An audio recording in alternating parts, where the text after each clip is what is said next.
Congratulations, you've just found the #1 over 50 health and wellness podcast on the planet.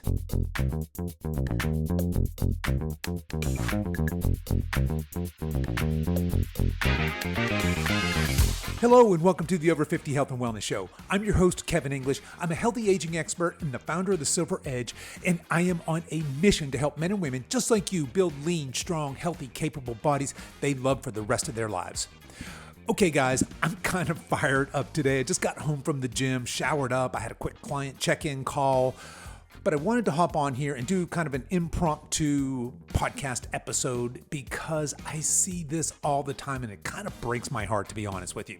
So, little context here for what we're getting ready to talk about.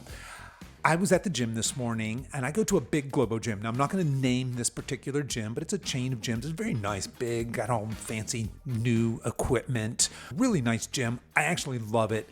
But they've got a squad of trainers in there that are all pretty young. Now, I'm going to pick on one of those young trainers today, and I feel kind of bad doing this, but kind of not really. So here's the deal.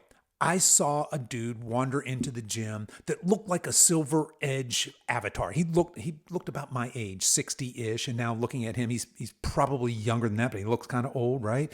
But he's one of the main avatars. So there's really a couple of different avatars that we get into our coaching program, and one of them is this kind of skinny fat man or woman in their 50s or 60s. So these are people that are maybe 10, 15 pounds overweight, but they're frail, they're weak, they've got a dad bod or a mom bod, or more appropriately, I guess, a granddad bod or a grandma bod. But I saw this guy kind of wander in. He looked a little lost, and his coach, this young kid, kind of walked up to him, and they had a little exchange, and they went over to the elliptical, and the coach was standing there talking to him, I guess, while the client was getting warmed up. All right, so that's our setup. And I kind of got my eye on this guy. I'm like, all right, he looks a little nervous to be here. He looks very unsure of himself. That's my man. That's my kind of guy. Let's get after it, buddy. And curiously enough, they get the guy warmed up on the elliptical, and they walk over into the area where all the racks are. I'm like, yeah, this guy, he's going to put a barbell in this guy's back, and we're going to squat. I'm loving it. And they move over to this shrug machine. So if you're not familiar with what I'm talking about, it's where you can either sit down or stand up, and you can stack some weights on this machine, and you're going to shrug. So you're going to hold something with your arms straight down by your side, and you're just going to shrug your shoulders up, and then let them go down, hopefully slowly in a controlled manner. And that is a shrug machine. It's great for building up your traps. And I'm really curious at this point. I'm like, this guy's first exercise, maybe they're warming him up. I couldn't really tell. But they do like 3 or 4 sets of very light weight on a shrug machine. I'm thinking, that's really kind of weird. Next, they wander over the racks. I'm like, okay, yeah, I don't know why they started with a shrug. That was really weird. And the kid coach goes over and he jumps up on the pull-up bar and he just does a dead hang, basically. So he's just hanging, and he wants his client to do that. And I'm like, okay, well, I mean, a dead hang, yeah, I suppose that's a useful thing to do. But the guy gets up there and he can't hang more than a couple seconds, so he drops down. I'm like, okay. And so they say, okay, new plan. They scratch that. You know where they go next? And if you're thinking, well, maybe they're deadlifting or squatting or lunging or pressing or pulling, you're wrong. They didn't do any of those things. Oddly enough, they walk over to a pec deck machine. Now, I don't know if you know what this is, but it's a chest exercise machine. It's where you sit in a seat and your arms are held out at your side, and you're going to grab these handles, and you're going to do this fly motion. So you're going to bring your fists out in front of your body. Now, look, I've used a pec deck machine before. There's nothing wrong with that machine, but I'm kind of thinking, okay, our sequence was a little elliptical for warm-up. I'm on board with that. Fine. That's okay. But no other warm-up, not on board with that. So that's a discussion probably for another day. Then we're going to go over to a shrug machine. Really, really odd. We're going to go to a dead hang, which would be okay, but obviously the guy wasn't strong enough to hang for more than a couple seconds. Then we're going to go over to a chest deck machine. I forget. I can't remember. They did something else. You know how they ended this 30-minute session?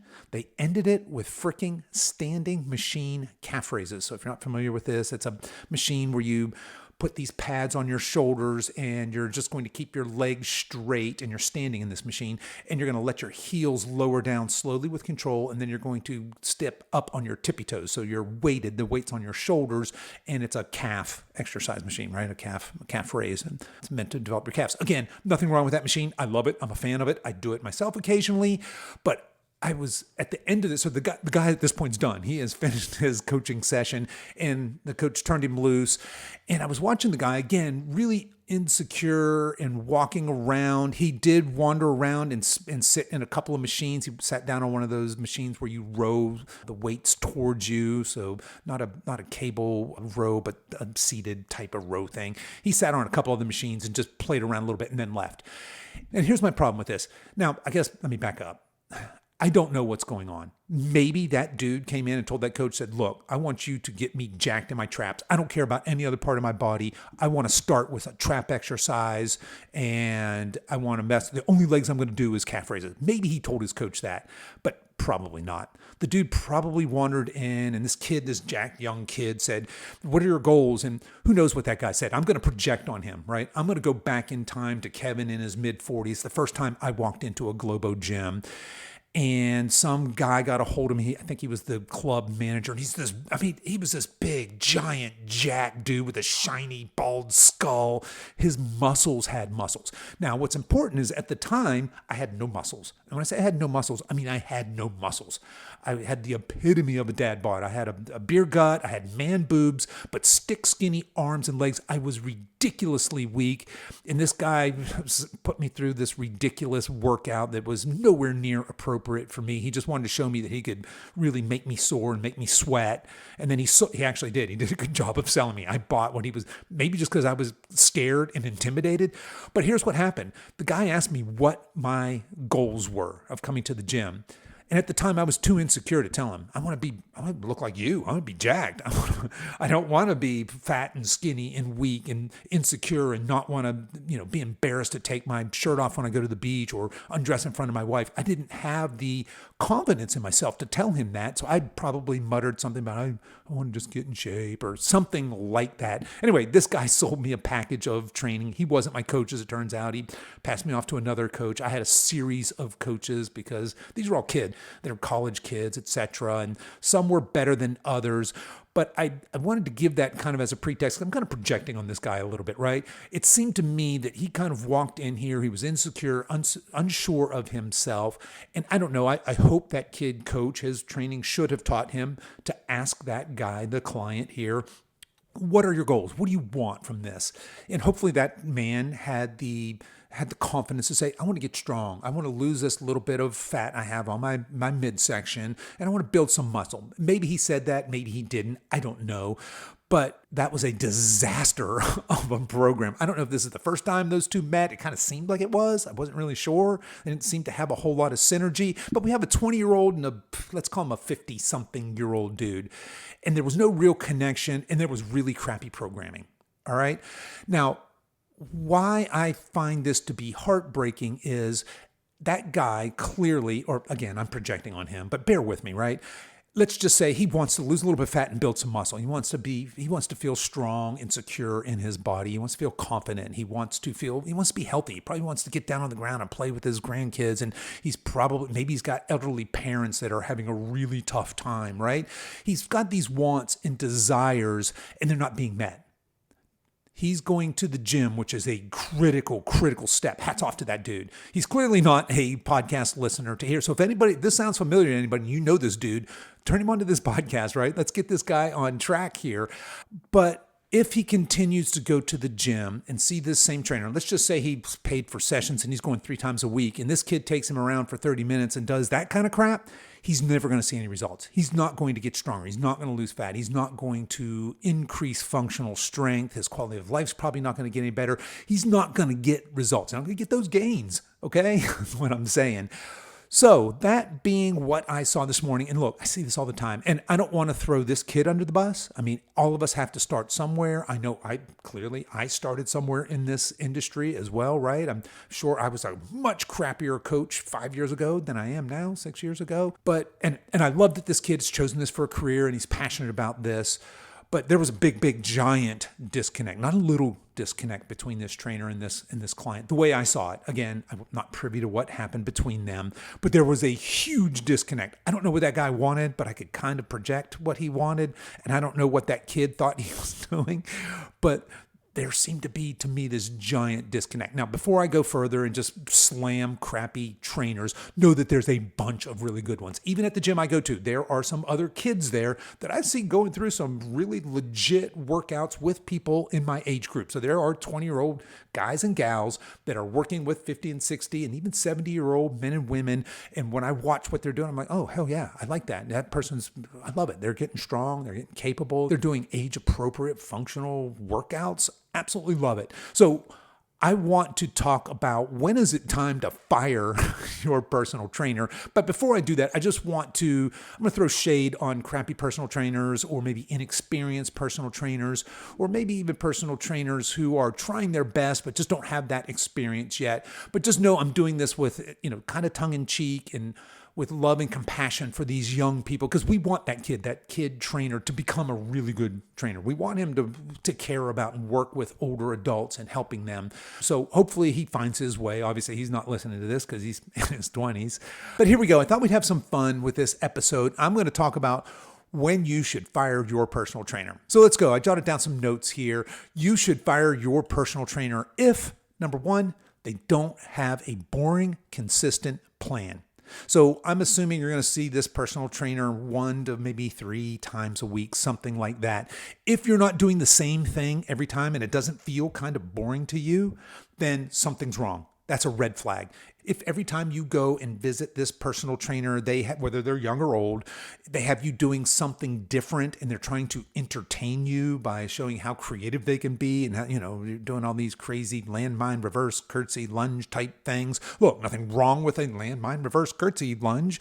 But if you're not doing boring, consistent training, you're not going to get the results that you're looking for. You're not going to add that significant type 2 muscle that those of us over 50 really want to be concerned with when it comes to building a strong, lean, capable body. So that's number 1.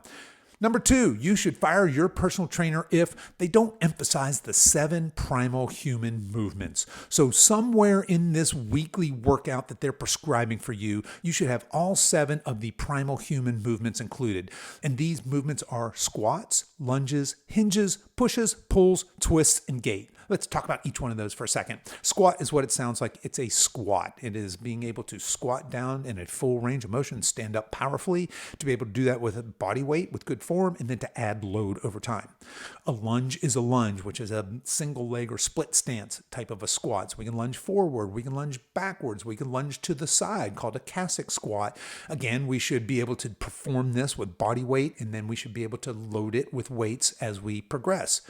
We should have some kind of a hinge movement in our workouts. A hinge refers to a hip hinge. So this is, think of bending down and picking something up. So some form of a deadlift. You should be able to perform this movement perfectly with body weight, which is really should be easy for most of us to bend down and pick up something very light off the ground. And we should be able to add weight to that movement and progress over time. We should have some form of pushing. So pushing, think of a push-up or a bench press or an overhead press. So that's pushing things away from our body. We should have some kind of a pull movement. So if we're pulling things towards us. So think about a bent over dumbbell row or a seated cable row. So we're pulling things towards us, or maybe a pull-up. Maybe for some of you that would be an assisted pull-up or a banded pull-up. We should have some sort of twist or rotation. So now we're getting into the core type movements. Not that there's not core involved. There most certainly is core involved in squat, lunge, hinge, and to some degree push and pull. But we want to have this twisting and rotation capability built into our programming. And finally, gait, G-A-I-T, gait, refers to walking, running, jumping, leaping, stepping up, stepping down, things of that nature, right? So your programming should have all 7 of those primal movements as a integral part of your programming. All right, number 3, you should fire your personal trainer if they don't emphasize a full range of motion. So I see this all the time and it drives me nuts. I see men and women of all ages really doing what I call half rep squats. So if you're familiar with a barbell back squats where you have a barbell behind your head, it's rested on your shoulders and you're squatting. I would say in my gym, which has a lot of bodybuilders, and these guys and gals have great full range of motion for the most part when they barbell squat.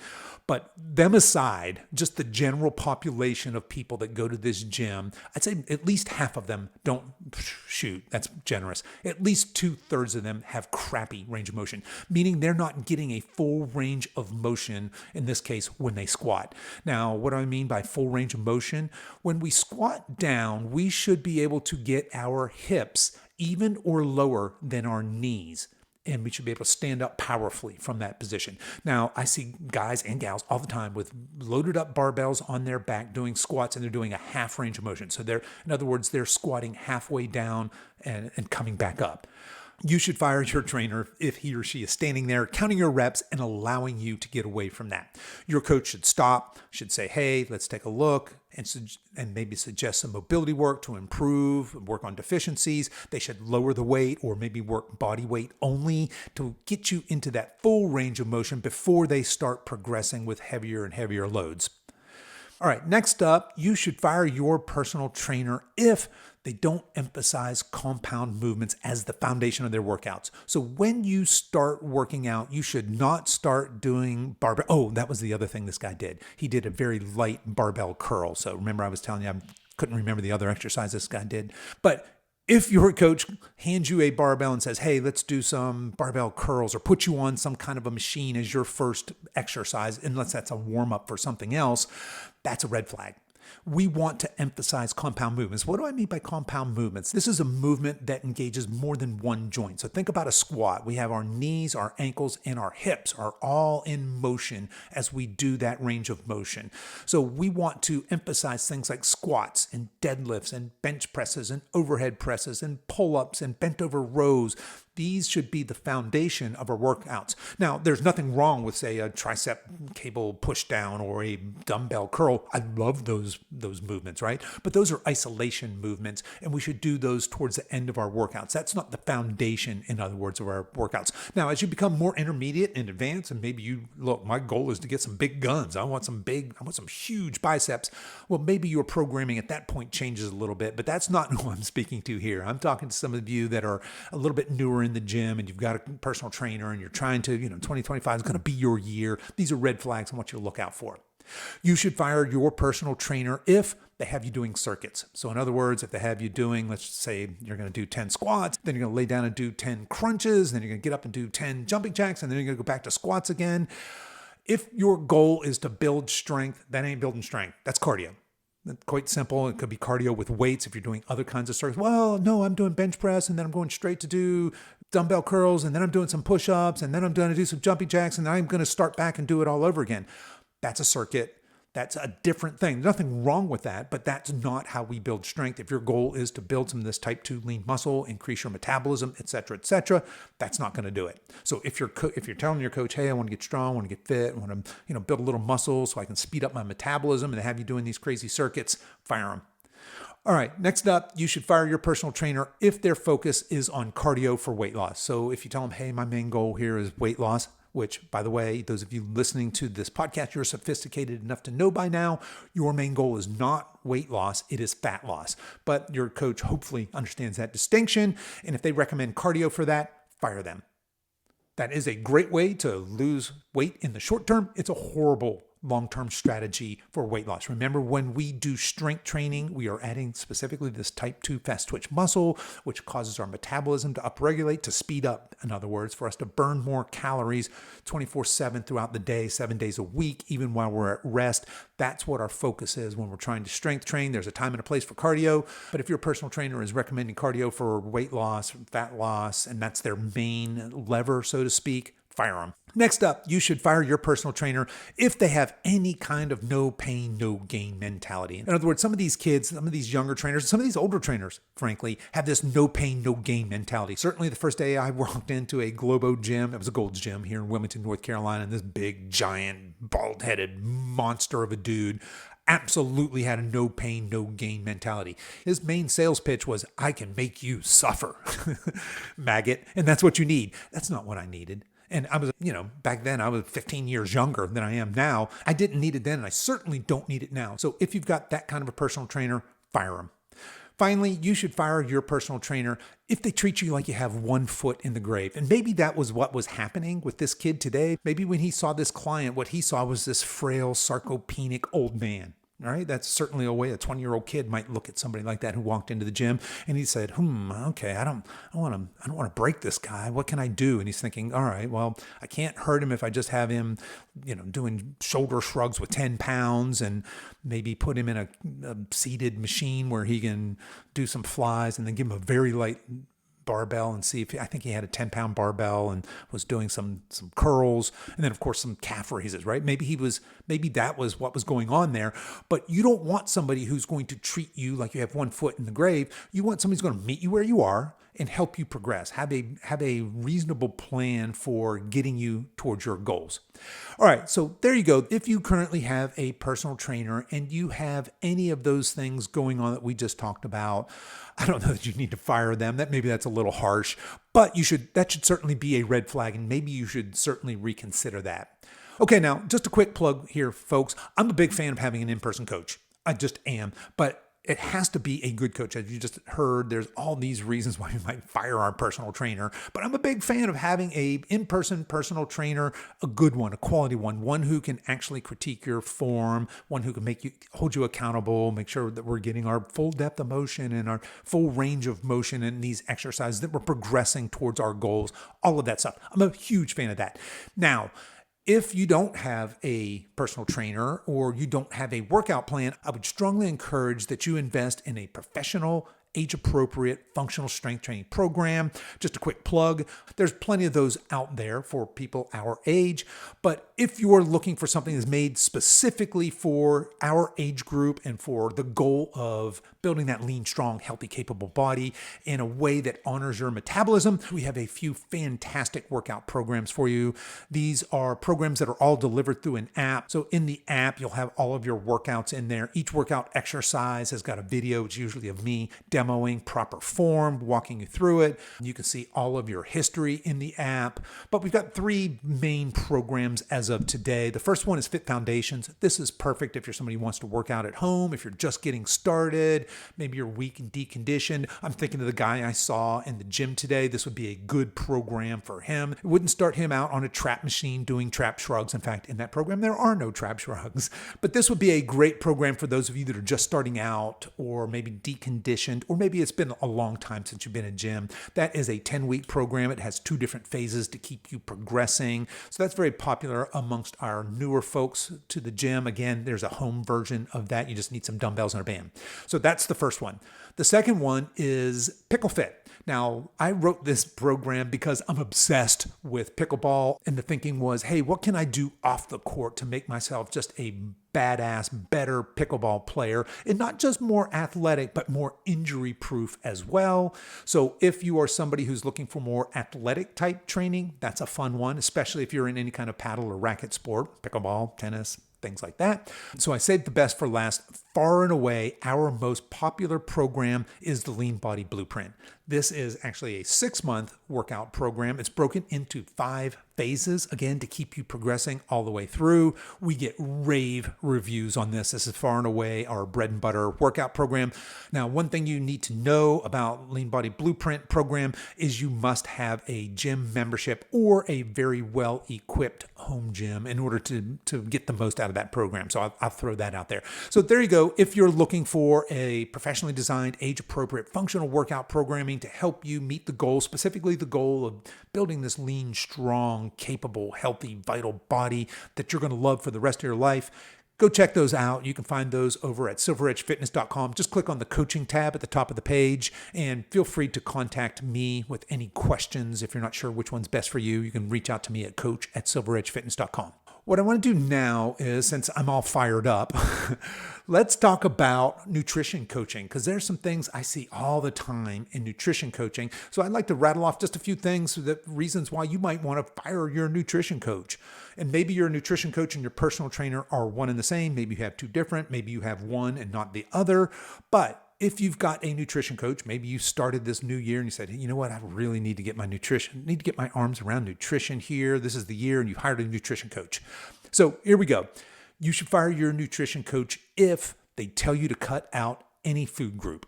So anybody who tells you to cut out carbs, anybody who tells you to cut out fruit, anybody who tells you not to eat vegetables because, well, for any reason, anybody who tells you to cut out meat for any reason, anybody telling you to cut out whole food groups, fire them. That's not sustainable. That's not the way to long-term health. Certainly, you might get away with crazy stuff like that in your 20s and 30s, in your 50s and 60s. Let's not, okay? Really, the only exception to this rule is if your nutrition coach tells you that you should cut out ultra-processed foods. Okay, we give a pass on that, obviously. Number 2, you should fire your nutrition coach if they tell you to only eat in any kind of an eating window. In other words, if the way they're trying to get you to lose weight or get you whatever your goals are is any sort of intermittent fasting plan and that's their lever, that's what they're using, fire them. Again, will that work temporarily? Maybe, probably. Will that just dig a deeper metabolic hole from where you are currently? Absolutely. Is that okay for 20 and 30-year-olds? Fine, absolutely. You can bounce back from anything when you're 20 and 30 years old. Is that appropriate for 50 and 60-year-olds who want to build a lean, strong, capable, healthy body? Absolutely not. Anybody telling you to eat in any kind of eating window is a red flag. All right, next up, you should fire your nutrition coach if their meal plan depends on you buying any kind of packaged food for them. This is a really popular one. So a lot of these big, Jenny Craig type programs, you join their program and they're sending you meals. So you're paying for meals. Now, are there programs out there where they deliver fresh, whole foods that are all 100% real whole foods? Maybe. Perhaps. I don't know of any, but if your nutrition plan depends on you buying any kind of packaged goods, whether that's energy bars, whether it's superfood bars, superfood mixes, whether it's any kind of packaged food, meal replacement type thing, red flag, fire that nutrition coach. Next up, you should fire your nutrition coach if their meal plan requires you to buy any kind of supplement from them. Now, look, I'm a fan of supplementation. Not gonna lie. I think all of you, if you need to, should supplement with a quality protein powder. There you go. I think everybody should have creatine in their diet. I'm not gonna sell it to you, but I am going to recommend that you put that in there. But what I'm talking about is if their meal plan requires you, hey, here's a meal replacement shake. Here's this super fat burner shake. Here's this fat burner bar. I want you to eat this every morning. If your nutrition coaching requires you to buy those, and especially buy those from them, that's a red flag. Fire that nutrition coach. Okay, next up, I'm really getting fired up now. Come on. You should fire your nutrition coach if they tell you to diet or restrict calories in any way without first knowing your current maintenance calories. I see this all the time. This is a big, big problem in diet culture today. We go straight to the diet. That's it. I want to lose weight. And it makes sense. I get it. Okay, you want to lose weight, eat less food. But here's the case. I know a lot of you already know this. There are a bunch of y'all out there that want to lose weight that are currently under eating. I'm going to say that again because you might be thinking, wait, what? There are a bunch of y'all listening to this right now that are currently under eating and overweight. And you might think, well, that sounds a little paradoxical, Kev, but it's the truth. In fact, that's 90% of the clients that come to us. And look, we're self-selecting these people because we talk about metabolism and restoring your metabolism as a prerequisite to dieting all the time. So we tend to attract those kind of people. We're also, unfortunately, I suppose, the last resort for a lot of people. So a lot of folks have dieted or yo-yo dieted their entire adult life. So they've tried every meal plan, every diet plan under the sun, and they've just gained and lost, are on this roller coaster, right? And we're their final stop on that journey. So if you've got a nutrition coach who just comes in and says, okay, I want you to eat 1,200 calories, without knowing where you currently are, that is dangerous. That is unhealthy. Fire that coach immediately. All right. Similarly, you should fire your nutrition coach if they don't have a diet exit strategy and they aren't able to clearly articulate that. So in other words, let's say your nutrition coach puts you on a diet into a calorie deficit. They should have a timeline for that. And we're going to say, hey, we're going to be in this cut phase. We're going to be in this diet phase for the next 6 weeks, 8 weeks, maybe 10 weeks. Anything more than 12 weeks, fire that coach. That's too long. But they should have a timeline, and then they should have a strategy for what happens after that diet. Because as we all know, if you just go on a diet, and let's say you're successful, let's say you want to lose 10 pounds, and you lose 10 pounds on a diet, and then you go back to eating the way you were before, what's going to happen? you're going to gain those 10 pounds back, probably a couple bonus pounds to boot just for your efforts there. No bueno, that's not what we want. So your nutrition coach should say, hey, when we're done with our diet phase, we still have diet work to do. In other words, we have to reverse diet. We have to have this strategy to get you back to a metabolically healthy maintenance calorie set point. We don't want to leave you hanging. We don't want to just diet you down. Now you've dug a big metabolic hole. Every time you diet, keep that in mind. Every time you go on a diet, you're digging a deeper metabolic hole, which is okay as long as you have a strategy to get out of that hole sustainably in a healthy way, especially if you want lifelong, lean, strong, healthy, capable body. All right. And then the last one I've got for you here, you should fire your nutrition coach if they promise you're going to lose 20 pounds in 2 months or make any kind of claim of losing a whole bunch of weight fast. Look, I say this all the time. You can either lose weight quickly or permanently. And when you choose to lose weight quickly, you might be thinking, well, hey, I got a vacation coming up, or I've got my kid's wedding or something like that. I just want to lose these 20 pounds in time for that. Okay, there's a time and a place for that, but know that you are really digging. You're digging basically a metabolic grave. You're digging a deep hole when you try and do that. And if you don't have some serious strategy to undo the damage that you've done in that 30-day, 60-day intense diet phase, you're just going to yo-yo back from that, and you're going to find yourself in a unhealthier place than when you even started that. So anybody who has that quick, lose weight quick kind of a promise, fire them. Okay, so that's what I got for you guys today. Despite me ranting and raving about firing your coach, know this, I'm actually a huge fan of having a coach.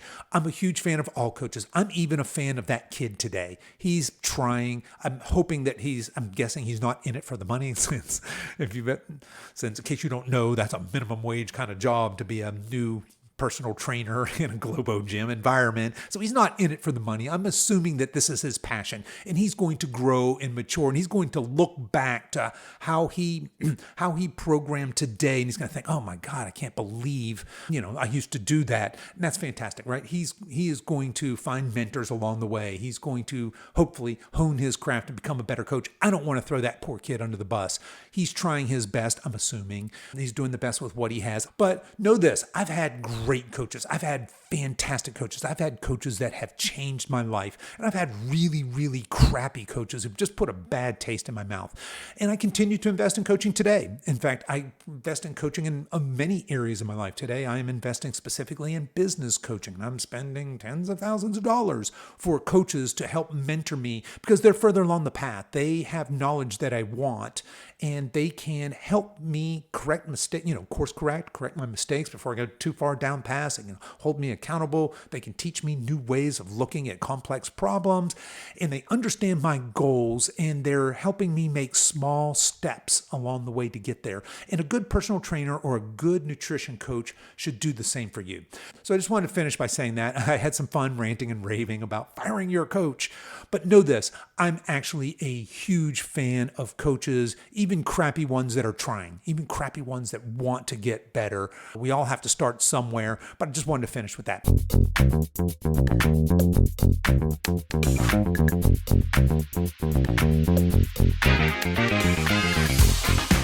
Okay, that's our show for today, folks. If you are interested in exploring any of our fantastic workout programs, head over to silveredgefitness.com and click on the coaching tab at the top of the page. And if you have any questions about which program is best for you, just hit me up. I'm at coach@silveredgefitness.com. And you can find this link to these coaching programs in the show notes for this episode on whatever app you're listening to this on, or head over to silveredgefitness.com/322. As we wrap up our time together today, you can show your support for this show in two important ways. The first is please tell a friend about this podcast and encourage them to give it a listen. The second is for you YouTube folks to click the like and subscribe buttons, and for you podcast folks to give this podcast a 5-star review on whatever platform you listen to podcasts on, and be sure to subscribe and follow so you don't miss any future episodes. I really appreciate you spending your time with me today, and until next time, stay strong.